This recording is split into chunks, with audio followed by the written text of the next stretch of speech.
정말이지 이러다가 순식간에 죽을 수도 있다는 생각을 하니 아찔하면서 무섭게 다가오더라고요. 막상 그 당시에 내 심정은 죽는 것조차도 두렵지 않을 만큼의 죽고 싶은 심정이었지만 그렇다고 한들 진짜 죽을 수도 있다고 생각하니 정말이지 너무나도 두렵고 무서운 순간이었답니다. 그때가 아마 지금으로부터 30년 전 일일 거예요. 당시에 30대 중반이었던 전 혼자서 겨울 여행을 떠났던 적이 있었어요. 당시에 결혼을 약속했던 사랑하는 사람이 배신을 하고 다른 여자와 결혼을 하는 바람에 저는 정말이지 모든 게 끝난 것처럼 죽고 싶은 심정뿐이었죠. 하지만 누구 좋으라고 여기서 인생을 끝내야 하는 건지 배신한 그놈에게 나중에 복수하는 한이 있더라도 지금 당장은 어쨌든 살아가야 했고 이미 떠난 사람을 잊어야만 했기에 옛 감정들을 모두 정리할 돌파구가 제겐 필요했답니다. 아무것도 할 수 없을 것만 같고 하늘이 무너져 내린 것만 같았던 제가 당시에 무작정 여행을 떠나게 된 것이었죠. 말이 좋아 여행이지. 죽지 못해 떠났던 아주 쓰디쓴 여행이라 여겨지네요. 10년이라는 연애가 물거품이 돼버린 채 그놈은 다른 여자와 결혼을 하고 나를 배신했던 그놈을 잊기 위해 저는 겨울 여행을 그렇게 떠났네요. 도시에서만 살던 제가 시골로 여행을 가는 게 솔직히 당시에는 지금보다 쉽지 않았어요. 길도 잘 모르고 어디가 어딘지 정말 갈피를 잡을 수 없었으니까요. 요즘이야 뭐 검색도 가능한 스마트폰도 있고 내비게이션이 안내하는 대로 차를 타고 이동할 수 있다지만 진짜 당시만 해도 그런 것조차 하나 없으니 딸랑 지도 하나 보고 가던가 지나가는 행인에게 물어보고 가야 하는 게 현실이었으니까요. 아무튼 그렇게 전 여행을 떠났었고 도시에서 벗어나 어딘지도 모르는 시골로 접어들었답니다. 버스를 타고 걷고 걸으니 주위엔 정막이 감돌았고 시골집들과 축사가 군데군데 보이더라고요. 이렇게 정처 없이 도시에서 떠나 시골로 접어드니 소똥 냄새가 가득한 게 정말이지 여긴 도시가 아닌 시골이구나 싶었습니다. 그런데 저쪽에 길게 뻗은 강이 보이더라고요. 그 강이 당시에는 어찌나 아름답던지 자연 안에서 흐르는 강을 보니까 그래도 조금은 지쳤던 몸과 마음이 풀리는 느낌이었습니다. 저는 강줄기를 따라 걷기 시작했어요. 강원도 북쪽 산골이라 그런지 만년설처럼 주위엔 소복히 눈이 쌓인 하얀 산들이 보였고 강줄기는 길게 뻗어 있으니 그 길을 걷는 것만으로도 정말 힐링이 많이 됐죠. 정말이지 기분이 상쾌했어요. 제 안에 있던 모든 절망감과 상실감 그리고 스트레스 좌절 등 이런 복잡한 감정들의 모든 기분을 한순간 송두리째 날려버릴 만큼 아름다운 자연의 모습이었죠.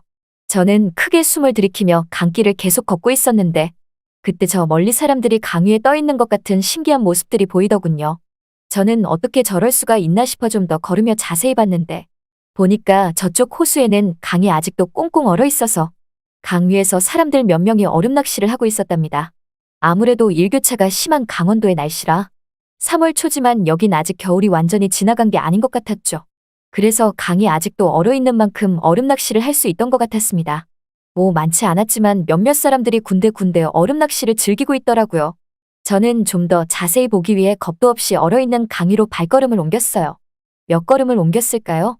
그런데 그때 얼음 낚시를 하던 아저씨 한 명이 저보고 놀란 듯 그쪽으로 걸어오면 위험하다고 하지 뭐예요. 저는 그 말을 듣고 너무나 놀라서 어떻게 해야 하나 막 갈팡질팡하게 되었는데 그때였어요. 제가 걸어올 때만 해도 멀쩡하게만 보였던 얼어붙은 강이 갑자기 제 발 밑에서 쩍 하고 갈라지는 느낌을 받았답니다. 한 발자국 더 움직였다간 금세라도 얼음이 와르르 깨질 것만 같았죠. 저는 순간 너무 놀라서 몸이 얼어붙어 버렸고 소리를 지르며 도와달라고 말을 했답니다. 그러자 저보고 위험하다고 말했던 얼음 낚시를 즐기던 아저씨가 도와주려고 살금살금 조심스레 저에게 다가오나 싶더니 그 아저씨도 더 다가왔다간 위험하단 걸 느꼈는지 안 되겠다며 제게 오는 걸음을 멈춰섰고 저보고 하는 말이 그쪽으로 대체 왜 간 거냐며 그쪽은 얼음이 많이 녹고 위험해서 가면 안 되는 곳인데 왜 거기에 들어간 거냐면서 이 와중에 제게 훈계를 하더라고요. 그러면서 잠깐만 기다리라며 자기가 경찰을 불러준다고 하지 뭐예요. 경찰이 오면 뭐 하겠어요? 이미 저는 얼음물에 빠지게 생겼는데 그 사이 아마 강물에 빠져서 동사로 죽고 말겠죠? 저는 그 말에 안 된다며 지금도 거의 가라앉고 있는 것 같다며 그냥 아저씨가 빨리 좀 와서 구해달라고 하니까 그 아저씨가 하는 말이 자기도 그러고 싶은데 한 발짝만 더 움직이면 자기까지 빠질 것 같다고 하더라고요. 그렇지만 그 아저씨도 어떻게 해서든 저를 도와야겠다고 느꼈는지 잠깐 기다려보라며 저 멀리 몇몇 보이는 얼음 낚시하는 다른 사람들을 부르더라고요. 하지만 그 사람들은 든채만 채 낚시만 즐기는 것 같았답니다. 그때 갑자기 그 아저씨가 뭔가 아차 싶다는 듯 자기가 이럴 때가 아니라며 낚시 장비 있는 곳까지. 얼음이 깨질지 모르니 자기도 이만 낚싯대 들고 철수를 해야겠다고 하지 뭐예요. 그러면서 조금만 기다리라며 낚싯대 챙겨나가서 바로 경찰을 불러준다고 저를 버리듯 뒤돌아 가버리는데 어찌나 살이 다 떨리고 야속하던지 절 내팽개치고 도망간 것 같았어요. 그때였답니다. 금방이라도 얼음이 깨질 것만 같은 이 호수 위로 어떤 남정네가 천천히 걸어오더라고요.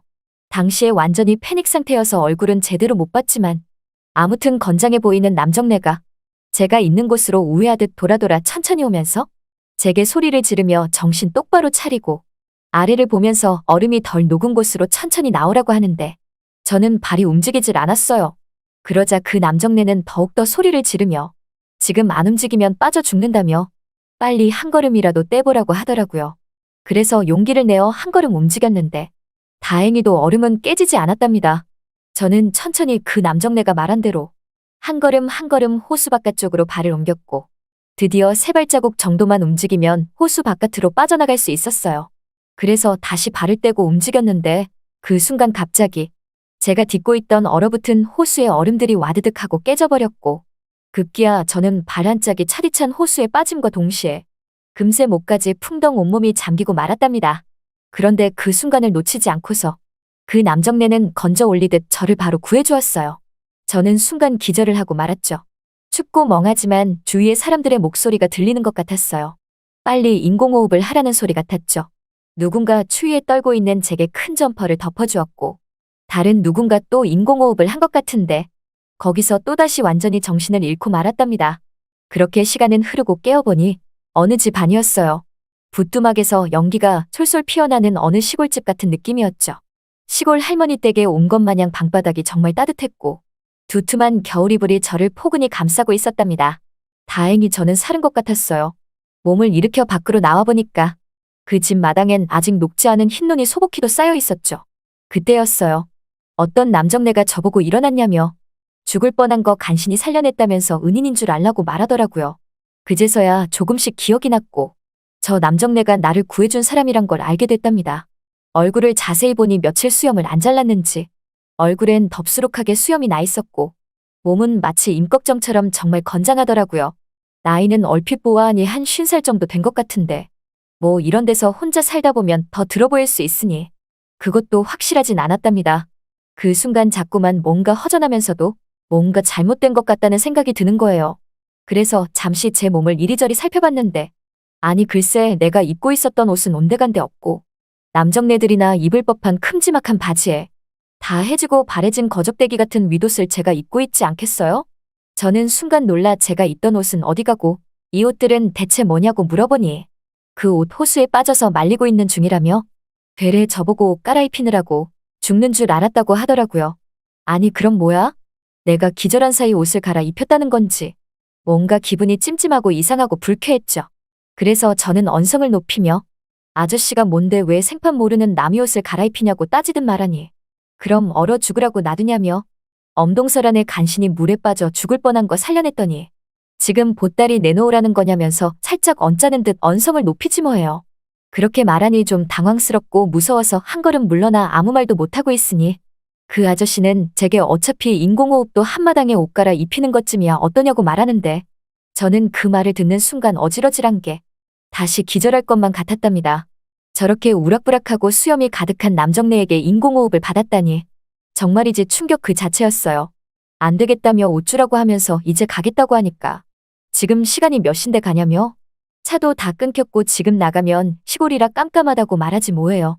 그 말을 들으니 또 막상 여기서 나갈 수도 없는 노릇이고 그냥 내일 아침까지 있기로 했답니다. 그렇게 이곳에 갇히듯 있는데 얼마 뒤 이 남정네가 죽을 쏘아왔더라고요. 그 모습을 보니 아까와는 다르게 왜 이렇게 자상해 보이던지 뭔가 이 남정네를 보는 제 시선이 확 달라지는 기분이었어요. 저는 그 남정네가 쏘아준 죽을 먹으면서 저를 배신하고 떠난 그 자식을 생각하니 화도 나고 기분이 우울해서 또다시 울음이 나더라고요. 그래서 저도 모르게 죽을 먹으면서 펑펑 울었답니다. 그랬더니 이 남정네가 아무 말 없이 손수건을 전해주지 뭐예요? 그 손수건을 받아들고 제 뺨에 흐르는 눈물을 닦았답니다. 그렇게 눈물을 닦고 있는데 뭔가 냄새가 나는 거예요. 이상하다 싶어서 남정네가 전해준 손수건을 자세히 보니 이건 손수건이 아니라 글쎄 발수건 같았어요. 때가 꼬질꼬질 정말 지저분했거든요. 아무튼 갑자기 술이 땡겨서 술 없냐며 술 좀 마셔야겠다고 하니까 남정네가 그럼 기다리라고 하면서 술상까지 봐오더라고요. 그렇게 한 잔 두 잔 먹고 있는데 남정네는 제가 마시는 걸 쳐다만 보지 뭐예요. 그래서 제가 이 남정네에게 왜 그쪽은 안 드시냐고 말하며 술 안 좋아하시냐고 물어보니 그게 아니라 자기가 술 마시고 취하면 어떻게 될 줄 알고 그러냐며 술은 그냥 저 혼자 마시라고 하지 뭐예요. 그 말을 들으니 이 남정네 제법 남자 같더라고요. 저는 뭔지 모를 용기가 생긴 건지 아니면 이 남정네를 완전히 신뢰를 하게 된 건지 이 남정네에게 대뜸 괜찮다면서 그러지 말고 그냥 술 친구 하자며 같이 술을 마시게 됐답니다. 한 잔 두 잔 따라 마시던 도중 저는 취했고 필름이 끊긴 것 같았어요. 아침에 일어나 보니 남정네는 온데간데 없고 저만 혼자 큰 겨울이불 덮고서 잠을 잤더라고요. 기지개를 펴고 마당으로 나와보니 남정네가 한 손에 큰 장닭을 들고서 저보고 대뜸 닭 잡았다며 백숙 해줄 테니까 이거 먹고 가라고 하지 뭐예요.